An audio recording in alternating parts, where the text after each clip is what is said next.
13 വർഷമായി ഒരു clean theatre hit പോലും ഇല്ലാത്ത നിങ്ങളുടെ നായകൻ ഇപ്പോൾ എന്ത് ചെയ്യുന്നു? ഒരു സൂര്യ ആരാധകനെ ഒരു മാസം മുന്നേ വരെ ഈ ചോദ്യം വല്ലാതെ അലോസരപ്പെടുത്തിയേനെ. വ്യക്തമായ ലൈനപ്പ് ഉള്ളപ്പോഴും ആ സിനിമകളെല്ലാം വിജയത്തിലേക്ക് എത്തുമോ എന്ന് അവർ പോലും ആശങ്കപ്പെട്ടിരുന്നു. ഇനിയിപ്പോൾ വിജയിച്ചാൽ തന്നെ അത് എത്ര കണ്ട് വലിയൊരു ജയമായിരിക്കും? അയാളുടെ ആ പഴയ ബോക്സ് ഓഫീസ് പവറിന് ഇനിയൊരു തിരിച്ചുവരവ് ഉണ്ടാകുമോ? ഇങ്ങനെ ആയിരം ചോദ്യങ്ങളും സംശയങ്ങളും സൂര്യയെ വേട്ടയാടി. ഇതിനിടെയാണ് RJ ബാലാജിയുടെ കറുപ്പിന്റെ വരവ്.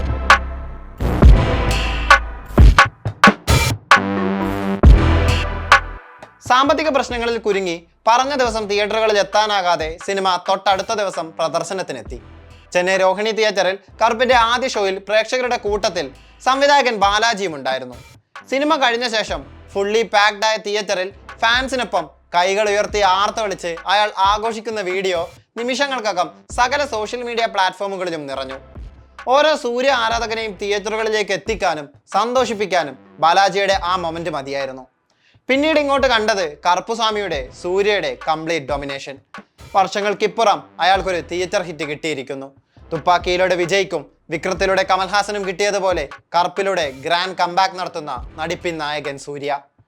300 കോടി എന്ന മാന്ത്രിക സംഖ്യ കടന്നാണ് 3-ാം വാരത്തിലേക്ക് കറുപ്പിന്റെ എൻട്രി.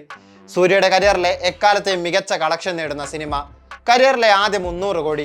തമിഴ്നാട്ടിൽ നിന്ന് മാത്രം 150 കോടിക്ക് മുകളിൽ. തമിഴ്നാട്ടിൽ നിന്ന് മാത്രം ആദ്യമായി 100 കോടി നേടുന്ന സൂര്യ സിനിമ. 2026-ലെ highest grossing Tamil film. Telugu വെർഷനിൽ നിന്ന് മാത്രം 30 കോടിക്ക് മുകളിൽ.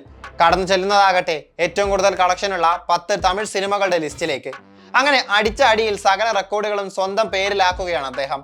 പണ്ടെപ്പോഴോ നഷ്ടപ്പെട്ട തെലുങ്ക് മാർക്കറ്റ് അടക്കം തിരിച്ചുപിടിച്ച് വരാനിരിക്കുന്ന ഗ്രാൻഡ് റിലീസുകൾക്ക് കളമൊരുക്കുന്ന സൂര്യ. അതേസമയം കേരളത്തിൽ 15 കോടിക്കടുത്താണ് ചിത്രത്തിന്റെ ഇതുവരെയുള്ള നേട്ടം. കറുപ്പിന് മുന്നേ ഇറങ്ങിയ റെട്രോ ഇതിനേക്കാൾ ഹൈപ്പിലായിരുന്നു തിയേറ്ററുകളിൽ എത്തിയത്. കാർത്തിക് സുബ്രാജ് എന്ന പേരായിരുന്നു അതിന് കാരണം. എന്നാൽ അദ്ദേഹത്തിന് പോലും തിയേറ്ററിൽ സൂര്യയ്ക്ക് ഒരു കംബാക്ക് നൽകാനായില്ല.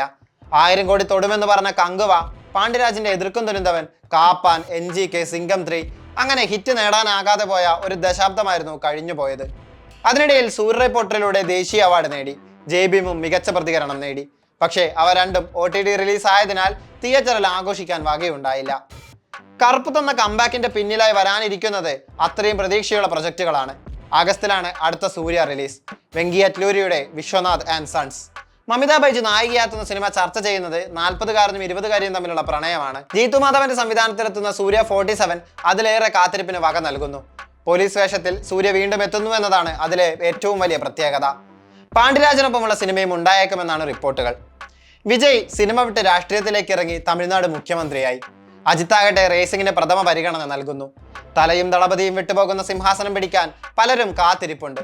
സൂര്യക്ക് അത് സാധിക്കുമെന്നാണ് നിരവധി പേർ പറയുന്നതും. പക്ഷേ ഇവരുടെ ലീഗിൽ തുടക്കം തൊട്ടേ ഉണ്ടായ സൂര്യക്ക് ആ സ്ഥാനത്തിനു വേണ്ടി മത്സരിക്കേണ്ട കാര്യമുണ്ടോ? അയാൾ തിരിച്ചു വന്നത് അയാളുടെ ത്രോൺ തിരിച്ചു പിടിക്കാനാണ്. കറുപ്പ് ഒരു തുടക്കം മാത്രം. ഇനി പാക്കപ്പോറത് അവരോട് ആട്ടത്തെത്താൻ.